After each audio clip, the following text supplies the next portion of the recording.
শুভ দুপুর দর্শক, আমন্ত্রণ ব্যবসা বাণিজ্য আর অর্থনীতির সবশেষ সংবাদ নিয়ে নিউজ 24 এর নিয়মিত আয়োজন বিজনেস আওয়ারে। সাথে আছি আমি রিয়াজ সুমন।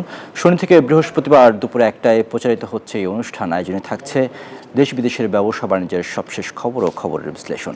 এছাড়াও থাকবে শেয়ার বাজার ও মুদ্রা বাজারের আপডেট। বেসরকারি খাতে নতুন বিনিয়োগ না বাড়ায় এবং ঋণের চাহিদা কমে যাওয়ায় ব্যাংকগুলোতে অলস টাকার পরিমাণ দ্রুত বেড়েছে।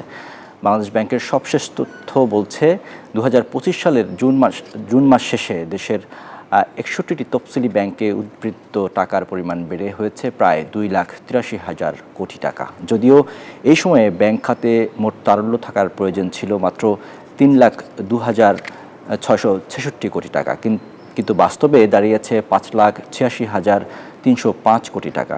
গত বছর একই সময়ের হিসাবেও তারল্য বেড়েছে প্রায় 91,000 কোটি টাকা। এমন বাস্তবতায় নতুন ঋণ নেওয়া কমে গেছে কেন, আর তার প্রভাবেই কি ব্যাংকে অলস টাকার পরিমাণ বেড়েছে? এসব নিয়ে আজ আলোচনা করতে চাই। আমাদের সাথে দুজন অতিথি যুক্ত হয়েছেন। একজন ডক্টর একে এনামুল হক, পরিচালক Bangladesh institute of development studies BIDS, এবং আরেকজন অতিথি যুক্ত হয়েছেন এনামুল হক খান বাবলু, সিনিয়র সহসভাপতি BGME। দুজনকে স্বাগত জানাচ্ছি আমাদের আজকে আলোচনা পর্বে। প্রথম প্রশ্নটি আমি রাখতে চাই ডক্টর একে এনামুল হক আপনার কাছে। এই যে ব্যাংকে অলস টাকার যে বিষয়টি আমরা দেখলাম, চিত্রটি দেখলাম, এটি আসলে মানে অলস টাকা বাড়ার কারণটি কি? আপনি আপনার থেকে বিষয়টি সম্পর্কে জানতে চাই। দর্শক, আমরা রাজধানীর একটি অনুষ্ঠানে সরাসরি যুক্ত হতে চাই। সেখানে আমরা দেখে আসতে চাই, একটি অনুষ্ঠানে যুক্ত হতে চাই লাইভে সরাসরি। রেসপন্স পাচ্ছি যাতে হোল্ডিং ট্যাক্সটা মূলত এই বিষয়টা প্রায় সময় উঠে যে হোল্ডিং ট্যাক্সটা কি যদি এক্সেপশন করা যায় তাহলে আমরা অনেকটাই সুবিধা পাবো। এই বিষয়ে আমি চেষ্টা করছি, আমাদের সচিব মহোদয় এখানে অবগত আছে।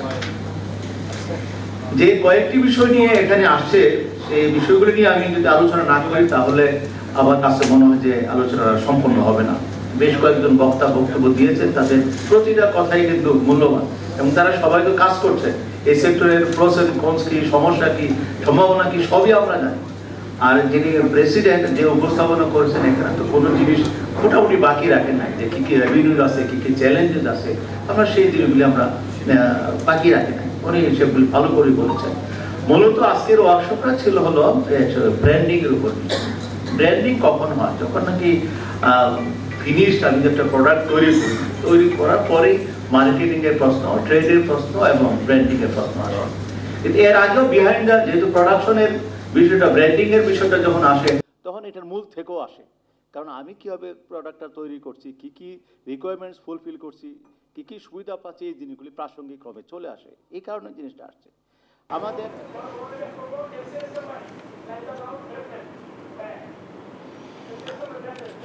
দর্শক, বিজনেস আওয়ারের সময় হলো একটি বিরতির। ফিরবো কিছুক্ষণের মধ্যেই, আমাদের সাথে থাকুন।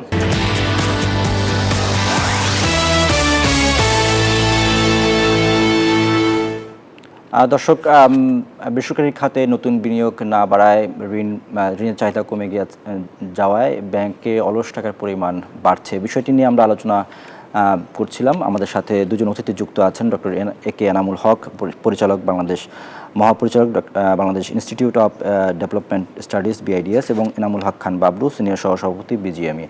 আপনাদের দুজনের সাথে আমরা যুক্ত ছিলাম।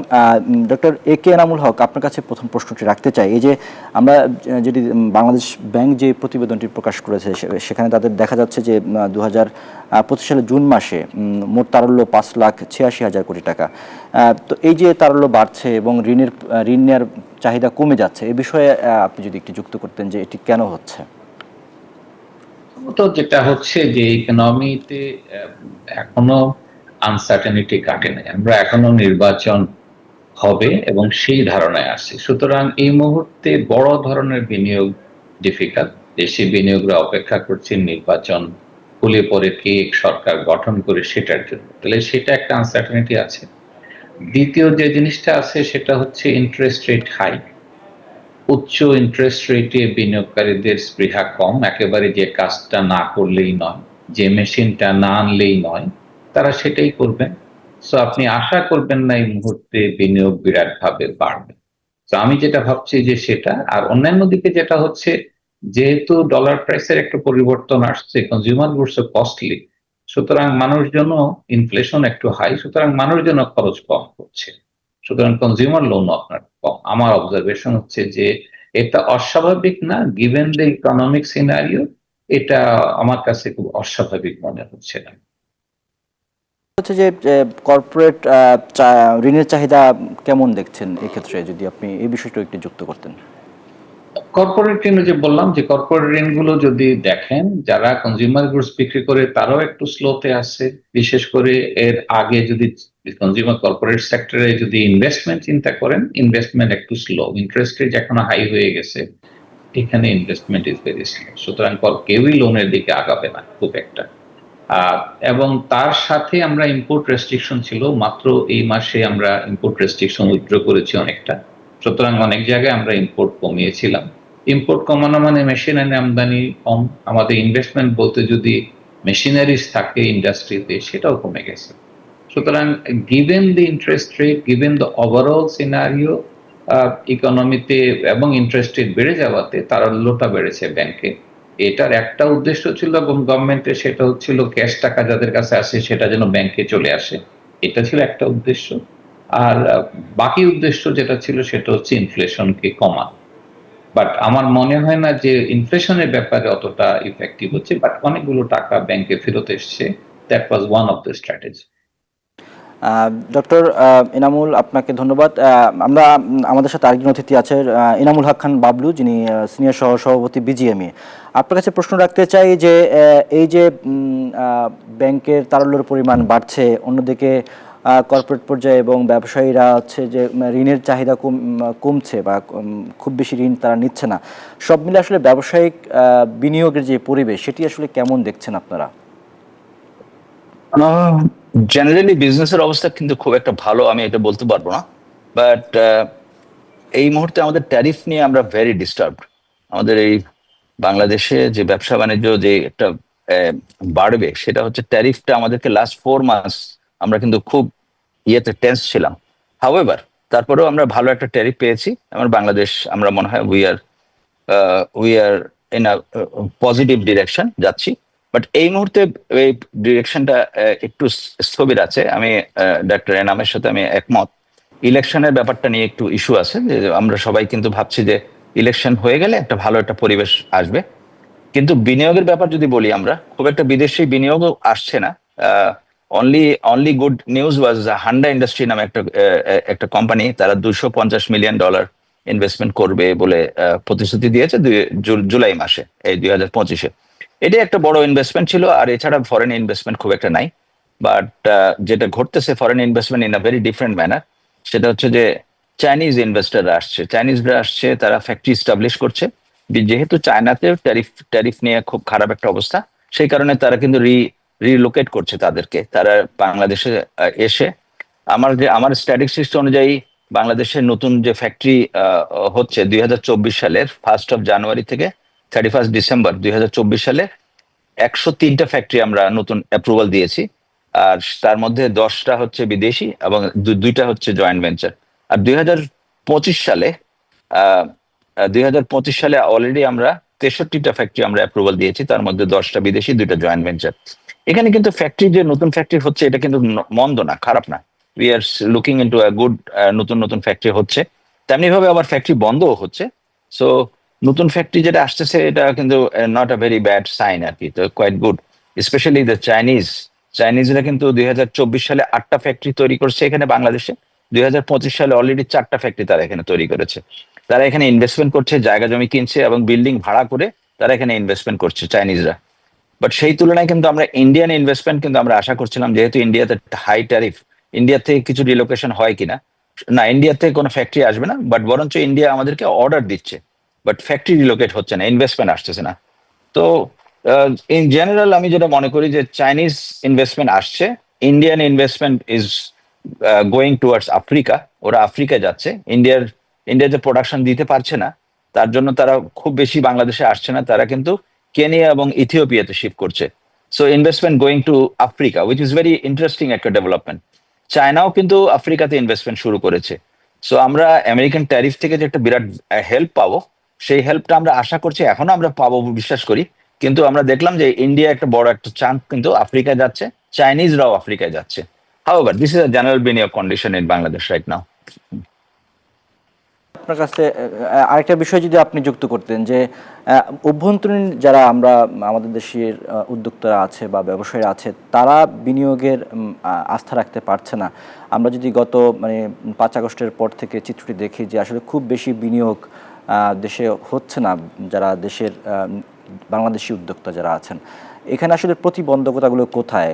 যদি আপনার জায়গা থেকে যদি একটু বলতেন যে আসলে কেন আপনারা বিনিয়োগে আস্থা রাখছেন না বা আস্থা রাখতে পারছেন না, প্রতিবন্ধকতা বা বাধাগুলো কোথায়? এইখানে আমার যেটা মনে হয় যে বড় ফ্যাক্টরি ভার্সেস ছোট factory, SME small and medium enterprise তাদের একরকম, তারা কিন্তু ব্যাংক থেকে খুব একটা সাপোর্ট কিন্তু সবসময় ওদের কিন্তু একই অবস্থা। Banks are not very helpful in terms of supporting the small and medium enterprise. তাদের কিন্তু আসলে বেশি সাহায্য দরকার, কিন্তু তারা কিন্তু সাহায্যগুলো প্রপারলি পায় না, অলওয়েজ তারা কিন্তু চ্যালেঞ্জে থাকে। তো নতুন উদ্যোক্তা আসতে হলে তাদের তো ব্যাংক সাপোর্ট লাগবে।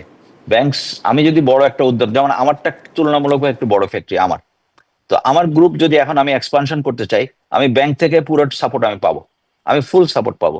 কিন্তু একটা ছোট ফ্যাক্টরি যদি সে একটা ছোট একটা অবস্থান নিতে চায় বা একটা ফ্যাক্টরি করতে চায় বা ইনভেস্টমেন্ট করতে চায়, সেখানে কিন্তু তার জন্য অনেক বড় বাধা। ছোট ফ্যাক্টরির জন্য it is really a big problem. এই হচ্ছে আমাদের জেনারেলি কিন্তু আরেকটা আস্থার একটা অভাব আছে। অর্ডার নিয়ে আমরা এখনো সংকটে আছি।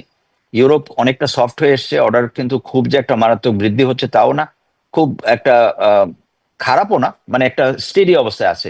এন্ড আমেরিকান বিজনেস কিন্তু কমছে, একটু একটু কমছে, যেটা আমরা ভাবছিলাম বাড়বে সেখানে একটু অর্ডার কমছে, বিকজ আমেরিকান কনজিউমার্সরা কনজামশন কমিয়ে দিয়েছে, বিকজ তাদের ওখানে ইনফ্লেশন বেড়ে গেছে, তাদের ওখানে প্রাইস, সবগুলো জিনিস প্রাইসিয়ার হয়েছে, দাম বেশি বেড়ে গেছে, ট্যারিফের কারণে সব জিনিসের দাম কিন্তু বেড়ে গেছে আমেরিকাতে।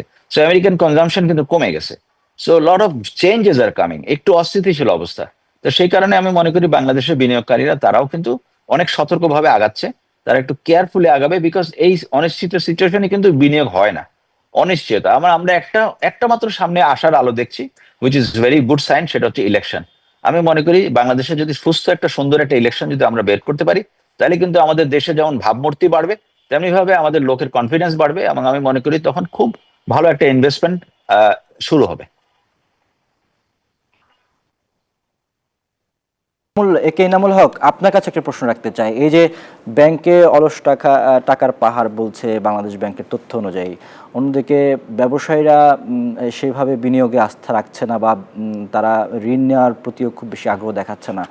এখানে আবার উচ্চ সুদহারেরও একটা বিষয় রয়েছে। সব মিলিয়ে আসলে এই জায়গাটাতে এখন কি ভূমিকা রাখতে পারে বাংলাদেশ ব্যাংক? আমার ধারণা যে আস্তে আস্তে যেটা হবে, সুদের হারটা কমবে। দ্যাট ইজ শুড বি দি প্রসেসে গভর্নমেন্ট ইন্টারেস্ট রেট দেখার চেষ্টা করেছিল। বাংলাদেশ ব্যাংক ভাবছিল যে ইনফ্লেশনটা কমানো যায়। আমরা যেভাবে বুঝতে পারছি সেটা হচ্ছে যে ঠিক ইন্টারেস্ট রেট দিয়ে ইনফ্লেশন কমানো খুব ডিফিকাল্ট বাংলাদেশে ইনফ্লেশনটা সাপ্লাই সাইড ডিস্টারবেন্স থেকে আসে, ডিমান্ড সাইড থেকে খুব একটা আসে না। আর বাড়তি যেটা হয় সেটা হচ্ছে গ্লোবাল ওয়ার্ল্ডের যে কোনো টার্বুলেন্স বাংলাদেশকে এফেক্ট করে।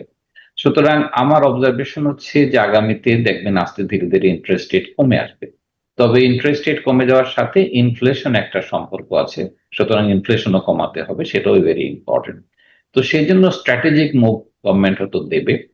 আর এই মুহূর্তে যেহেতু অনেকগুলো আনসার্টেনিটি, গ্লোবাল আনসার্টেনিটি প্রচুর, এরকম আনসার্টেনিটি থেকে আপনি যেটা চাইবেন না সেটা হচ্ছে কোনো ইনভেস্টর বড় ধরনের নতুন ইনভেস্টমেন্ট করবে না।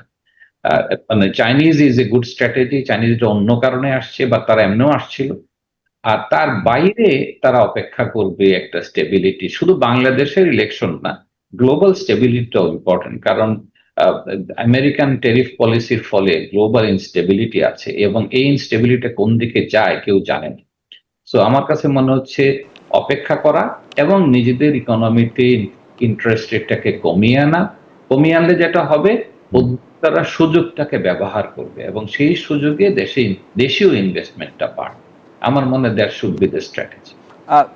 Doctor A K Enamul Haque, আপনার কাছে আরেকটি প্রশ্ন, সেটি হচ্ছে যে ব্যবসায়ীদের মধ্য থেকে বা উদ্যোক্তাদের মধ্য থেকে আরেকটি অভিযোগ প্রায় শোনা যায় যে অভ্যন্তরীণ নানান জটিলতায় তারা ভুগতে হয়, এনবিআর, কাস্টমস, তো এই বিষয়ে এই জায়গাগুলোতে কিভাবে আরো ব্যবসা বান্ধব করা যায় বা বিনিয়োগকারী যারা তাদেরকে সহায়তা দেওয়া যায়, এই বিষয়ে যদি আপনার পরামর্শটা যুক্ত করতেন।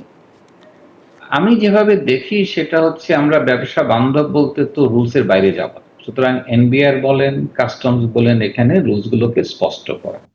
এই রুলস গুলোকে স্পষ্ট করা, এখন যেহেতু নতুন ভাবে এনবিআর সাজানো হচ্ছে, তাদের প্রথম কাজ হবে, আমি যদি কোনো জিনিস ইম্পোর্ট করি, আমি এক্স্যাক্টলি লিস্টেড থাকবে যে এই কয়টা জিনিস আমাকে দাখিল করতে হবে। দাখিল করতে বলতে যে কাগজগুলো থাকে, এগুলোর স্পষ্টতা নাই। অনেক সময় দেখা যায় একজন বিজনেসম্যান সব কাগজপত্র নিয়ে গিয়ে দেখলো নতুন একটা কাগজের প্রয়োজন পড়ে গেছে। সুতরাং এগুলোতে স্বচ্ছতা আনা, জবাবদিহিতা আনা, এবং এনবিআর এর আমরা আশা করব নতুন মানে ব্যবস্থাপনা এনবিআর স্বচ্ছ হবে, এবং এটা খুব ইম্পর্টেন্ট। তো আমি মনে করি সেটাই দিকে চিন্তা করা উচিত। ব্যবসা বান্ধব বলতে রুলস এর মধ্যে থেকে ব্যবসা করা, ভেরি ইম্পর্টেন্ট বোঝা যে রুলস এর মধ্যে থেকে ব্যবসা করা, রুলস এর বাইরে থেকে হবে না।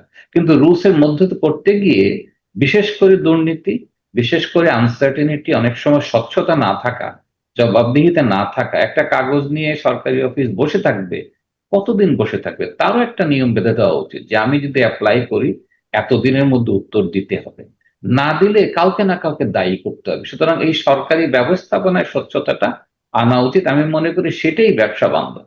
বাট আমরা যেভাবে চিন্তা করি অনেক সময় যে সব ট্যাক্স বাদ দিয়ে দেবো, আনসার হচ্ছে তাহলে তো ইকোনমি চলবে না। সো আমি ব্যবসা বান্ধবকে সেভাবে দেখতে চাই। বিজিএমই এর সিনিয়র সহসভাপতি জনাব ইনামুল হক খান, বাবলু, আপনার কাছে প্রশ্ন রাখতে চাই। এই যে আপনারা অভিযোগ করে থাকেন যে কাস্টমস বা অভ্যন্তরীণ নানান জটিলতা আপনারা প্রায় সময় ভোগান্তিতে পড়েন বা নানান সমস্যার মুখোমুখি হন, সেগুলো আসলে সরকার এই জায়গাগুলোতে এখন কি উদ্যোগ নিয়েছে যেটা এখন আপনাদের বিনিয়োগে বা আপনাদের রপ্তানির জন্য সহজ হচ্ছে, নাকি আদৌ হচ্ছে না? আমার কাছে মনে হয় ইন জেনারেল আমরা মনে করি যে গ্র্যাজুয়ালি যত দিন যাচ্ছে NBR is becoming more friendly. Friendly শব্দটা শুনতে কেমন লাগে আমি জানি না, but NBR is becoming more available. আমরা কিন্তু কথা বলতে পারছি, আমাদের দাবি দাওয়াগুলো বলছি। এনবিআর কিন্তু দে হ্যাভ স্টার্টেড রেসপন্ডিং, যেটা আগে কিন্তু রেসপন্সও ছিল না। এনবিআর এর সাথে আমরা মিটিং করে আসলাম, খবর নাই, আবার হয়তো 3 মাস পরে আবার মিটিং করলাম, তেমন কোনো ইয়ে ছিল না। কিন্তু বর্তমানে situation is change. NBR is, I think NBR is really serious. আমি যদি এনবিআর এর সাইডে যাই, দে আর ভেরি সিরিয়াস, এবং তাদের কাজকর্ম এবং আমাদের বেশ কতগুলো জটিল সমস্যা তারা কিন্তু সমাধান করে দিয়েছে, যেটা কিন্তু অনেক আগেই করা উচিত ছিল, অনেক আগে। যেমন এইচএস কোড সংক্রান্ত যে একটা জটিলতা ছিল, কিছুই না, কোনো টাকা পয়সার কোনো ইস্যু নাই, কোনো কিছু নাই, কিন্তু আমরা হ্যারাস্ট হচ্ছিলাম। তো সেই ইস্যুটা কিন্তু সলভ হয়েছে, এবং আমরা কিন্তু সারপ্রাইজিংলি অনেক মিটিং করার পরেও কিছু কিছু হচ্ছিল না। কিন্তু very recently the developments after যে এনবিআর এর যে একটা স্ট্রাইক হয়েছিল, একটা ইলিগাল একটা স্ট্রাইক, এবং যেটা ধর্মঘট হয়েছিল, তারপরের থেকে আমরা দেখলাম যে এনবিআর এর মধ্যে একটা ব্যাপক চেঞ্জ আসছে। তারা কিন্তু প্রতিটা জিনিস শুনছে, এবং তার মধ্যে they are reacting on that one, and they are reacting very positively. এছাড়া আমি মনে করি আমাদের বাংলাদেশ ব্যাংক এবং অল ব্যাংকস, ওরাও কিন্তু অনেক পরিবর্তন আনছে, তাদের স্ট্র্যাটেজিক্যালি চেঞ্জ আসছে।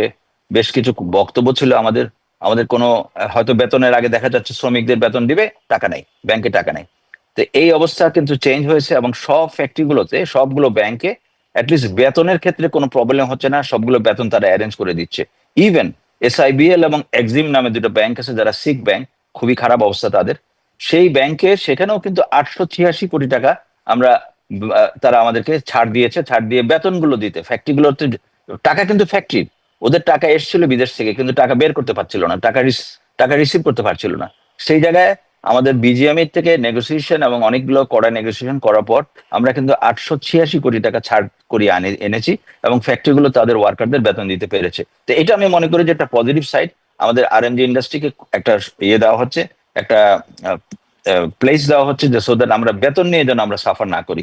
এছাড়াও ব্যাংকগুলো আগের থেকে অনেক এফিসিয়েন্ট হচ্ছে, ব্যাংকগুলোও কিন্তু ইয়ে বাড়ছে, অটোমেশন গ্র্যাজুয়ালি অটোমেশনের দিকে যাচ্ছে। যত আমরা অটোমেশনের দিকে যাব, ততগুলো ব্যাংকগুলো কিন্তু এফিসিয়েন্ট হবে। এছাড়া এমনিও ওই সে পুরোনো সমস্যা থেকেই যাচ্ছে, সেটা হচ্ছে এসএমইস গুলো আমরা বলতে বলতে আমরা টায়ার্ড হয়ে যাচ্ছি। এসএমইস দেরকে আমাদের হেল্প দরকার। ব্যাংকগুলো তাদেরকে পুনঃ তফসিল করে, তাদের ঋণগুলোকে আবার পুনঃ তফসিল করে ইয়ে করা, বা সফট লোন যেটা আমরা বলি, যে হেল্প করা, যে তারা যেন ওদের যে ডিফিকাল্টিস গুলো ওভারকাম করতে পারে। এই জন্য ব্যাংকগুলোর থেকে আমরা ওই হেল্প গুলো সবসময় চাচ্ছি, এবং ইদানিং কিন্তু একটা মুভমেন্ট আমরা দেখছি যে ব্যাংকগুলো পজিটিভলি রেসপন্ড করছে এবং ছোট ছোট ফ্যাক্টরি বা মাঝারি ফ্যাক্টরিগুলো কিছু কিছু বেনিফিট তারা স্টার্ট করেছে, এনজয় করা শুরু করেছে। এছাড়া আমরা যে ব্যাংকিং রিফর্মস গুলো যেটা আমরা চাচ্ছি এবং লোন রিফাইন্যান্সিং, আমার সুদের হার হ্রাস, যেটা আমাদের ডাক্তার এনাম বললেন যে সুদের হার হ্রাস না করলে কিন্তু আমাদের ওয়ার্কারদের নিয়ে আমরা ভীষণ চিন্তিত, কারণ এদের বেতন যে টাকাটা পাচ্ছে টেক হোম মানি ইনফ্লেশনের সমস্ত টাকাটা খেয়ে ফেলছে। So it is a serious concern. তো আমি মনে করি যে আমাদের ইনফ্লেশনটা কমানোটা খুবই দরকার। বাংলাদেশে এখন যে ইনফ্লেশন অলরেডি বোধহয় আমরা একটু কমে এসছে। আমি যেটা জানি যে ইনফ্লেশন কমে আসলে ইন্টারেস্ট রেটও কমতে বাধ্য। তো এখন দেখা যাক, আমরা ব্যাংক থেকে যখন সাপোর্ট গুলো কিছু পাচ্ছি, কিছু ব্যাংকের কিছু রিফর্ম দরকার, সেটা হচ্ছে ব্যাংকগুলোকে অটোমেশন করতে হবে, দ্রুত স্বচ্ছ এবং স্বয়ংক্রিয় লেনদেনের ব্যবস্থা করতে হবে ব্যাংকগুলোর।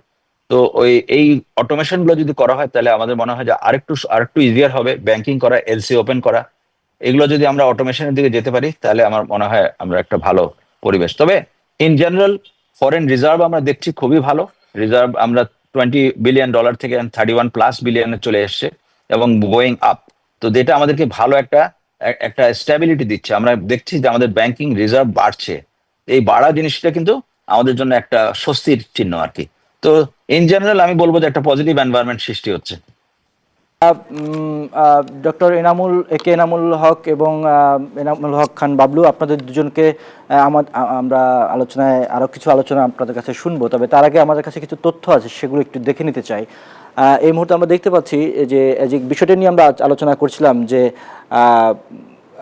ব্যাংকের তারল্য বাড়ছে, সেখানে আমরা দেখতে পাচ্ছি যে 34টি যে বেসরকারি ব্যাংক আছে শরিয়া ভিত্তিক নয় যেগুলো, তার মধ্যে আমরা দেখতে পাচ্ছি যে 2025 সালে জুন মাস পর্যন্ত মোট তারল্য দেখা যাচ্ছে 3,12,481 কোটি টাকা, যেটি উদ্বৃত্ত বলা যায় 1,45,000 টাকার মতো, এবং এটি 2024 সালে ছিল 2,34,000, যেটি দেখা যায় যে এই বছর এসে বেড়েছে 78,138 কোটি টাকা। পরে আমরা আরেকটি তথ্য আমাদের হাতে আছে সেটি দেখে নিতে চাই।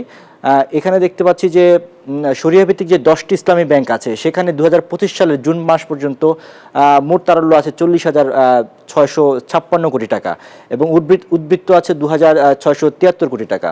2024 সালের জুন মাসে এটি ছিল 46,000 এবং এখানে একটু কমেছে, এটি 6,237 কোটি টাকা কমেছে। এরপরের তথ্যটি আমরা দেখে নিতে চাই। সেখানে আমরা দেখতে পাচ্ছি যে দুটি বিশেষায়িত যে ব্যাংক আছে সেখানে তারল্য এই মুহূর্তে রয়েছে মোট তারল্য জুন মাস 2025 সাল পর্যন্ত 2,164 কোটি টাকা এবং 2024 জুন পর্যন্ত এটি ছিল 1,901 কোটি টাকা, অর্থাৎ এখানে তারল্য বেড়েছে 263 কোটি টাকা। পরের তথ্যটি দেখতে চাই। সেখানে আমরা দেখতে পাচ্ছি যে বিদেশি 9টি ব্যাংকের তারল্য, এখানে 2025 সালের জুন পর্যন্ত মোট তারল্য এখানে দেখা যাচ্ছে যে 47,208 কোটি টাকা, যেটির প্রয়োজন ছিল 15,079 কোটি টাকা। মোট তারল্য এটি 24 সালে 45,953 কোটি টাকা ছিল এবং উদ্বৃত্ত অর্থাৎ বেড়েছে 1,255 কোটি টাকা। আরেকটি কার্ড আমাদের কাছে আছে, এখানে আমরা দেখতে পাচ্ছি যে সরকারি যে 6টি ব্যাংক আছে এখানেও তারল্য বেড়েছে। এখানে মোট তারল্য 1,83,794 কোটি টাকা এবং উদ্বৃত্ত আছে 1,03,811 কোটি টাকা। এটি 24 সালের চিত্র যদি আমরা দেখি তাহলে 24 সালে সেখানে দেখা যাচ্ছে মোট তারল্য ছিল 1,44,312 কোটি টাকা এবং তারল্য এই 24-এর সাথে যদি আমরা তুলনা করি তাহলে 2025 সালে এসে এটি তারল্য বেড়েছে 39,482 কোটি টাকা। এরকম একটি বাস্তবতা আসলে আমরা দেখলাম যে পুরো সরকারি ব্যাংক, বেসরকারি ব্যাংক, বিশেষায়িত ব্যাংক এবং শরিয়া ভিত্তিক ইসলামী ব্যাংক সবগুলো ব্যাংকে কিন্তু এই যে তারল্যের যে চিত্রটি সেটি আমরা বাংলাদেশ ব্যাংকের তথ্য অনুযায়ী আমরা দেখানোর চেষ্টা করেছি। এই প্রসঙ্গে ডক্টর এনামুল আপনার কাছে প্রশ্ন রাখতে চাই, এই যে তারল্য বেড়েছে এবং এক্ষেত্রে আসলে মানে ব্যাংক ব্যবসায়ীদের জন্য যে ঋণের যে সুবিধাটি আপনি শুরুতেও বলছিলেন যে এখানে আরেকটু সহজ করা যায় কিনা, সুদহার একটু কমিয়ে দেওয়া যায় কিনা, ব্যবসার সম্প্রসারণে বা ব্যবসায়ীদেরকে আরও সহযোগিতা করার জন্য আসলে কি করতে পারে, এই বিষয়ে যদি আপনি আরেকটু যুক্ত করতেন। মানে এইটা থেকে যেটা পরিষ্কার সেটা হচ্ছে যেহেতু সুদের হার বেড়েছে এবং যেটা আমরা জানি যে ইনফ্লেশন কন্ট্রোলের জন্য বাংলাদেশ ব্যাংক কাজটা করেছে। যার ফলে যেটা হচ্ছে যে যাদের কাছে ক্যাশ ছিল নানাভাবে এটা ব্যাংকে এসছে, সুতরাং ব্যাংকে ডিপোজিট বেড়েছে, এটা খুব ন্যাচারাল। আর একই সাথে দুটো ঘটনা ঘটেছে, দুটো বা তিনটে ঘটনা। একটা ঘটনা ছিল যে ইন্টারেস্ট রেট বেড়ে গেছে, সুতরাং অনেকে ইনভেস্টমেন্টটা একটু দেরি করবেন, তারা অপেক্ষা করবেন ইন্টারেস্টটা কখন কমবে। দ্বিতীয় জিনিসটা হচ্ছে গ্লোবাল আনসার্টেনিটি, বিশেষ করে ট্রাম্প আসার ফলে টেরিফ ইস্যুতে প্রচন্ড আনসার্টেনিটি গত 10 মাস যাবৎ চলছে এবং এটা এখনো শেষ হয়নি। সুতরাং সেখানে অনেকে ইনভেস্টমেন্ট করার আগে বসে থাকবে যে শেষ পর্যন্ত আমেরিকান পলিসি কোথায় যায়। আর তৃতীয় যেটা হচ্ছে সেটা হচ্ছে বাংলাদেশ সরকারের এক ইলেকশন হওয়া পর্যন্ত আমাদের দেশের লোকজন অনেকে অপেক্ষা করবে। সো এই সব মিলিয়ে আপনি যেটা দেখতে পাচ্ছেন সেটা খুব ন্যাচারাল, আমি এটাকে অস্বাভাবিক মনে করি না। আমরা যদি এখন ইন্টারেস্ট কমাই তাতে হয়তো বিনিয়োগ কিছুটা বাড়বে, কিন্তু এটা আন্দাজ করা আলাপ মানে আশা করা ঠিক হবে না যে বিশাল বিনিয়োগ বাড়বে, কারণ সবাই অপেক্ষা করবে নির্বাচন পর্যন্ত। যারা বিনিয়োগকারী তারা চিন্তা করবে দুটো জিনিস যেন সেটেল হয়, একটা হচ্ছে দেশের রাজনৈতিকভাবে পট পরিবর্তনে কোথায় যায় সেটার জন্য অপেক্ষা করবে, আর দ্বিতীয় যেটা অপেক্ষা করবে ট্রাম্পের পলিসিগুলো শেষ পর্যন্ত কোথায় দাঁড়ায়। এই দুটো জিনিস পরিষ্কার না হওয়া পর্যন্ত বিশেষ করে বিনিয়োগকারীদের মধ্যে একটা কি বলা যাবে একটা স্থবিরতা থাকবে এবং এটাকে রাতারাতি পরিবর্তন করতে পারবো না। এটা আমার জি। আহ, আহ, আহ, জনাব ইনামুল হক খান বাবলু, আপনি যদি একটু যুক্ত করতেন সংক্ষেপে, যে আসলে এই মুহূর্তে আপনারা আসলে কি চান, ব্যাংকের ঋণ পেতে যে অসহযোগিতাগুলো বা যে উচ্চ সুদের যে জায়গাটি আছে সেখানে আসলে আপনারা এখন কি হলে বা ব্যবসার সম্প্রসারণ বা বিনিয়োগে এটি আরো গতি আনতে পারে? আমি ব্যক্তিগতভাবে আপনার এই যে বাংলাদেশ ব্যাংকের যে তথ্যগুলো আপনার সংযোজন করেছেন বা উদ্বৃত্ত টাকা, এটা দেখে আমি খুব আশাবাদী।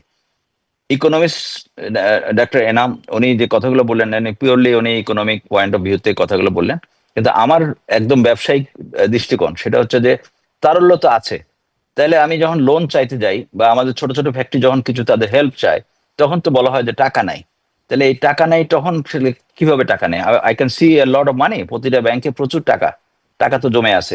ইভেন আমাদের যখন বিভিন্ন রকম ফ্যাক্টরিগুলো মারাত্মক বিপদে পড়ে তখন তারা ফ্যাক্টরিগুলো সাপোর্ট চায়, তারা সফট লোন চাচ্ছে বা বিভিন্ন রকম সাপোর্ট বাংলাদেশ ব্যাংক এবং আমাদের বিভিন্ন ইন্ডিভিজুয়াল ব্যাংক থেকে আমরা আশা করি। কিন্তু তখন কিন্তু উত্তর আমরা পাই যে টাকা হাতে, তাদের টাকা নাই। ইভেন বেতনের সময় অনেকগুলো ব্যাংকে বলা হয় যে টাকা নাই, বেতনের টাকাও দিতে পারতেছি না। যদিও দিচ্ছে ইদানিং পাচ্ছি আমরা, তারপরেও কিন্তু এই কথাটা উঠে আসে যে there is a fund shortage. তো আমি তো যে তথ্য দেখতেছি এখানে তো I can see a lot of fund available গভর্নমেন্টের কাছে। So this is a good sign, ভালো সাইন। আমি মনে করি যে এইভাবে যদি টাকাটা যদি কালেক্ট করা হয়, এতে আমি ইনফ্লেশন আরো কমার আশাবাদী। ইনফ্লেশন কিন্তু বেশ কিছু কমে এসছে, বেশ কিছু পরিমাণ, এবং আমি মনে করি ইনফ্লেশন যদি আরেকটু কমে আসে তাহলে কিন্তু আমাদের ইন্টারেস্ট রেট কিন্তু আমরা ইজিলি কমাতে পারবো। তো সবকিছু পজিটিভ দিকে যাচ্ছে, এখন শুধুমাত্র আমাদের একটা ইলেকশন দরকার। জি, এখানে জনাব ইনামুল হক খান বাবলু আলোচনা শেষ করতে হচ্ছে। একই সাথে ডক্টর এ কে ইনামুল হক, আপনাকেও ধন্যবাদ জানাচ্ছি আমাদের সাথে আজকের এই আলোচনায় যুক্ত হওয়ার জন্য। Thank you very much, thank you. যুক্তরাষ্ট্রের আরোপিত বাড়তি শুল্কের একটি অংশ বাংলাদেশি রপ্তানিকারকদের বহন করতে চাপ দিচ্ছেন দেশটির ক্রেতারা। এতে দিশেহারা হয়ে তাদের অন্যায় আবদার মেনে নিচ্ছেন কোনো কোনো উদ্যোক্তা। কারো কারো ক্রয়াদেশ বাতিল হচ্ছে। এমন পরিস্থিতিতে রপ্তানিকারকদের ধৈর্য ধরার পরামর্শ দিয়েছে বিজিএমইএ ও বিকেএমইএ। লোকসান দিয়ে ব্যবসা না করার আহ্বান তাদের। পাল্টা শুল্ক আরোপের পর যুক্তরাষ্ট্রের বাজারে প্রতিযোগী দেশগুলোর তুলনায় অনেকটা সুবিধাজনক অবস্থানে চলে আসে বাংলাদেশ। কেননা বাংলাদেশের 20% বিপরীতে চীন, ভারত কিংবা ইন্দোনেশিয়ার শুল্ক হার বেশি। আশা ছিল এই সুবিধা কাজে লাগিয়ে মার্কিন বাজারে রপ্তানি বাড়বে বাংলাদেশের। কিন্তু বরাবরের মতোই ক্রেতারা চাইছে বাড়তি শুল্কজনিত খরচের একটি অংশ বাংলাদেশি পোশাক সরবরাহকারীদের ঘাড়ে চাপিয়ে দিতে। কোনো কোনো ক্ষেত্রে নতুন 5 থেকে 7%, আবার কেউ কেউ বলছে অর্ধেক শুল্ক ব্যয় বহন করতে হবে উৎপাদকের। রপ্তানিকারকদের বাড়তি শুল্কের বোঝা আমাদের নিতে হয়, তাহলে কিন্তু আমরা আসলে আমাদের অস্তিত্বের প্রশ্ন হয়ে যাবে। এটা আমি মনে করি এটা এক ধরনের টেস্ট কেস হিসেবে তারা দিচ্ছে। যদি আমাদের কোনো রপ্তানিকারক এতে রাজি হয় তাহলে হয়তো এটা সামগ্রিক সামগ্রিকভাবে তারা দেশের উপর চাপিয়ে দিবে, এবং আমাদের একটা সিন্ডিকেটেড প্রাইস রাখতে হবে, এবং এই দায়িত্বটা হলো আমাদের ট্রেড বডির। এরই মধ্যে ব্যবসা ধরে রাখতে বর্ধিত চাপ মেনে নিচ্ছেন অনেক উদ্যোক্তা। দাবি না মানায় ক্রয়াদেশ হারাচ্ছেন কেউ কেউ। এমন পরিস্থিতিতে উদ্যোক্তাদের ধৈর্য ধরার আহ্বান জানিয়েছে বিজিএমইএ ও বিকেএমইএ। ক্রেতাদের চাপে দাম কমিয়ে কিংবা শুল্কের বোঝা মাথায় নিয়ে অর্ডার না নেওয়ার আহ্বান জানিয়েছেন সংগঠনের নেতারা। বায়ারদের যে এটা কৌশল, এটা আমাদের বুঝতে হবে।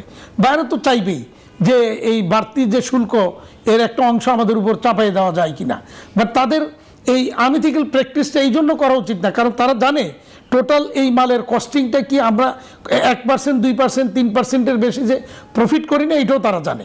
তাহলে তারা কি করে আমার কাছে 5%, 10% দাবি করে বা করবে, এটা আমার কাছে বোধগম্য নয়। আমি আমাদের রপ্তানিকারকদের, আমাদের মেম্বারদের সবাইকে বলেছি একেবারে স্ট্রিক্টলি এটা রিফিউজ করার জন্য। আলোচনা ও দর কষাকষির মাধ্যমে এই সংকটের সমাধান করার পরামর্শ দিলেন এই অর্থনীতিবিদ। বাংলাদেশের সাইড থেকে কৌশলগত আলোচনার ভিত্তিতে, নেগোসিয়েশনের ভিত্তিতে বায়ার, ব্র্যান্ডস, ইম্পোর্টার তাদের সাথে একটা ঐক্যমতে বা তাদের সাথে একটা সলিউশনে পৌঁছানো না যায় যে কে কতটা শেয়ার করবে এই 20%-এর। ইভেন এখানে রিটেলারকেও হয়তো কিছুটা শেয়ার করতে হতে পারে, যেটা আলটিমেট কনজিউমারের কিছুটা দাম বাড়িয়ে সেই জায়গা থেকেও রিকভার করা যাবে। অনেকগুলো অপশন আছে।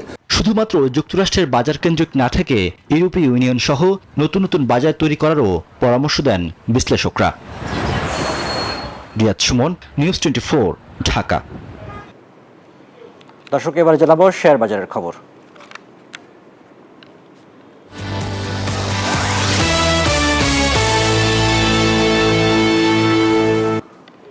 শেয়ার বাজারের সবশেষ তথ্য দেখে নিতে চাই ঢাকা স্টক এক্সচেঞ্জের ওয়েবসাইট থেকে। এই মুহূর্তে আমরা দেখতে পাচ্ছি যে যে প্রধান তিনটি সূচক, তার মধ্যে দুটি ঊর্ধ্বমুখী রয়েছে, একটি নিম্নমুখী। এই মুহূর্তে ডিএসইএক্স ইন্ডেক্স সেটি 10 পয়েন্ট বেড়ে অবস্থান করছে 5390 পয়েন্টে। ডিএসইএক্স ইন্ডেক্স সেটি এই মুহূর্তে অবস্থান করছে 1164 পয়েন্টে। একই সাথে আমরা দেখতে পাচ্ছি ডিএস 30 ইন্ডেক্স সেটি 2 পয়েন্ট কমে এই মুহূর্তে অবস্থান করছে 2083 পয়েন্টে। এখন পর্যন্ত লেনদেন হয়েছে 4,47,000 কোটি টাকা।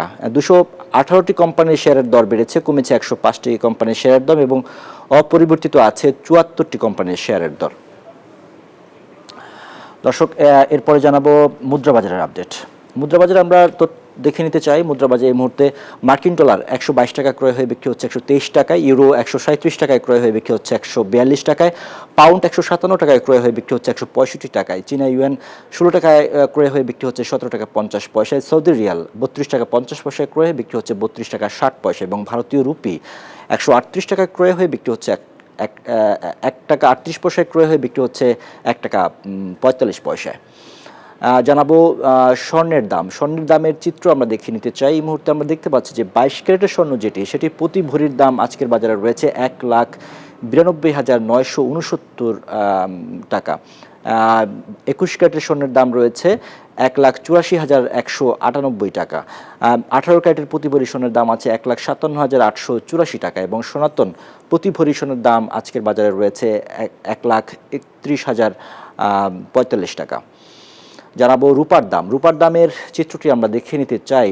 22 ক্যারেটের রূপা সেটি প্রতি ভরির দাম আজকের বাজারে রয়েছে 3,475 টাকা। 21 ক্যারেটের প্রতি ভরি রূপার দাম আছে 3,312 টাকা। 18 ক্যারেটের প্রতি ভরি রূপার দাম আছে 2,846 টাকা এবং সনাতন প্রতি ভরি রূপার দাম রয়েছে 2,134 টাকা। দর্শক, সময় হলো একটি বিরতির, ফিরব জনপদের খবর নিয়ে।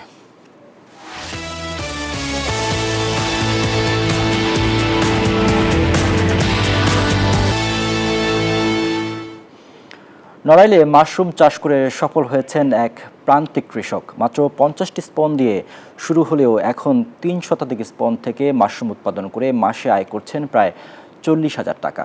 কম খরচে ভালো লাভ হয় আগ্রহী হচ্ছেন অন্য কৃষকরাও। আগ্রহীদের প্রণোদনা ও প্রযুক্তিগত সহায়তার আশ্বাস দিয়েছে কৃষি বিভাগ। খায়রুল আরিফিন রানার তথ্যচিত্রে দেখুন ডেস্ক রিপোর্ট।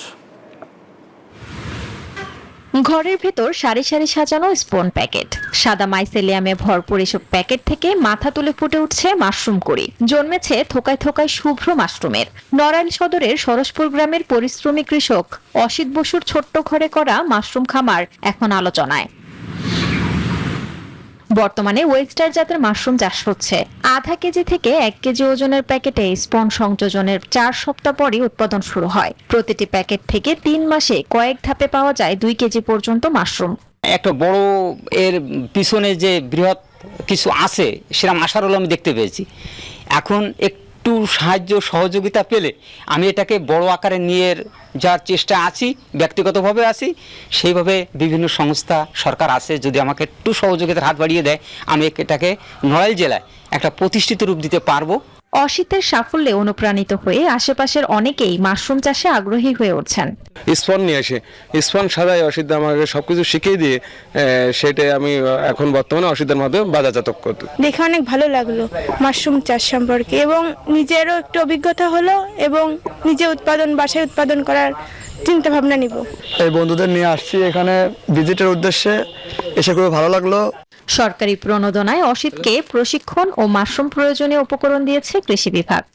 এই মাশরুম দিন দিন উৎপাদন বেড়েই চলেছে। ইতিমধ্যে আমাদের 100 জনের উপরে উদ্যোক্তা সৃষ্টি হয়েছে এই মাশরুম চাষ দেখা দেখি, তারা মাশরুম চাষে আগ্রহী।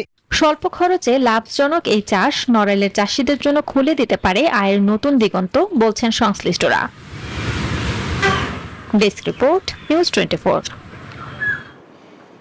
2024 সালে ট্রাভেল ব্যবসায় অবদানের স্বীকৃতিস্বরূপ বাংলাদেশের সেরা ট্রাভেল এজেন্টদের এক্সিলেন্স অ্যাওয়ার্ড দিয়েছে সৌদি আরবের জাতীয় পতাকাবাহী সৌদি এয়ারলাইন্স। রাজধানীর একটি হোটেলে আয়োজিত অনুষ্ঠানে বিজয়ীদের হাতে পুরস্কার তুলে দেন সৌদি এয়ারলাইন্সের আন্তর্জাতিক সেলসের সহকারী ভাইস প্রেসিডেন্ট মিশর মোহসেদ আল মুসাইদ। তিনি ট্রাভেল এজেন্টদের সমর্থনের জন্য গভীর কৃতজ্ঞতা প্রকাশ করেন। বলেন, বাংলাদেশে সৌদিয়ার প্রসার ও সাফল্য শীর্ষ এজেন্টদের প্রতিশ্রুতি এবং অংশীদারিত্ব ছাড়া সম্ভব হতো না। বাংলাদেশে সৌদি এয়ারলাইন্সের জিএসএ ইউনাইটেড লিংক লিমিটেডের ব্যবস্থাপনা পরিচালক আহমেদ ইউসুফ ওয়ালিদ বলেন, সৌদি আরব বাংলাদেশের উড়োজাহাজ চলাচল খাতের এক বিশ্বস্ত সহযোগী। নতুন এই কার্যক্রম দুই দেশের মধ্যে দ্বিপাক্ষিক সম্পর্ককে আরও মজবুত করবে। এবারে জানাবো বিশ্ব বাণিজ্যের খবর।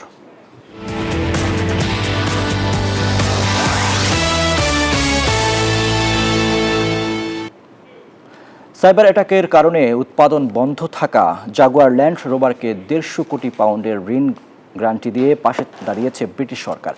রোববার এক প্রতিবেদনে তথ্য জানিয়েছে বিবিসি।